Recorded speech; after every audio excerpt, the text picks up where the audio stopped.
Oh, come on. Stop whining. You kids are soft. You lack discipline. Okay, so kindergarten cop Arnold was a little too aggressive with the kiddies, but he may have been onto something that not even 90s pop culture could have forecasted for the here and now. We are in the throes of a serious culture war, a war that calls for some serious discipline. And I was reminded of that as I was near surgically sewn to the ultra-suede lining on the family room couch watching the Grey Cup. The Toronto Argonauts ran roughshod on the Calgary Stampeders in the 100th version of the annual CFL championship game. But what was the key to the Argos' victory, in my opinion? Tentative decision-making from Stamps head coach John Hufnagel? MVP Chad Kackert's 195 yards of offense? Booing the Beebs at halftime? None of the above. It was discipline. The most penalized team during the regular season did not look like it on Grey Cup Sunday. While they were able to put points up on the board, the Argos had 0 penalties in that decisive first half. 0 penalties. That does not happen by accident, especially in the most important game of the year in Canada. To be able to play with that kind of composure and focus is something awesome. It's beautiful. It's one of the many reasons why sports can and should play an integral role in molding society.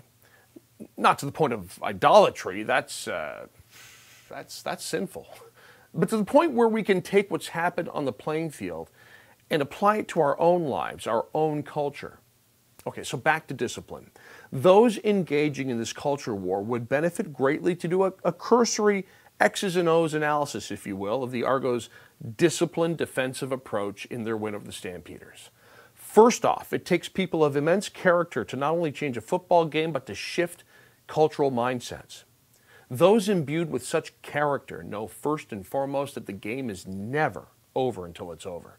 Regardless of what side of the ledger the culture sits comfortably or dangles precipitously, the job to touch hearts, speak to souls, and work towards the common good, that job never, ever ceases.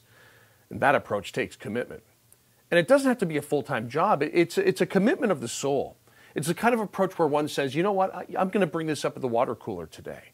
To keep engaging those who may disagree with us chips away at the stumbling blocks that litter our cultural paths.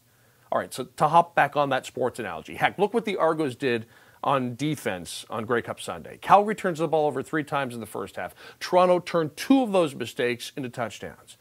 Behind a high-octane offense that had led the Stamps to 13 wins in their last 15 games heading into the big game, Calgary was absolutely stymied by an Argonaut defense committed to getting the job done, and that took discipline. And again, that does not happen by accident.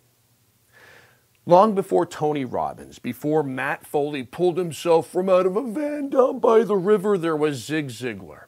A self-professed reborn Christian and lover of football, Zig was the original motivational speaker, a man who could sell a glass of water to a drowning man.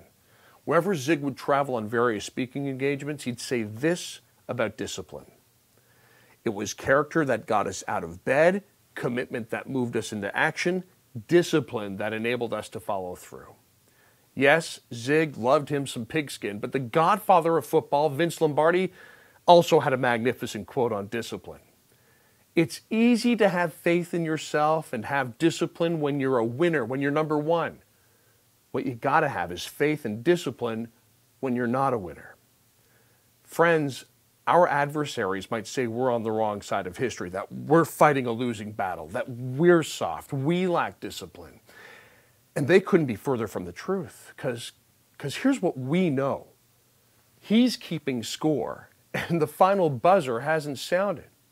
The way I look at it, this culture war is still in the first quarter. And besides, do I look like some singing fat lady?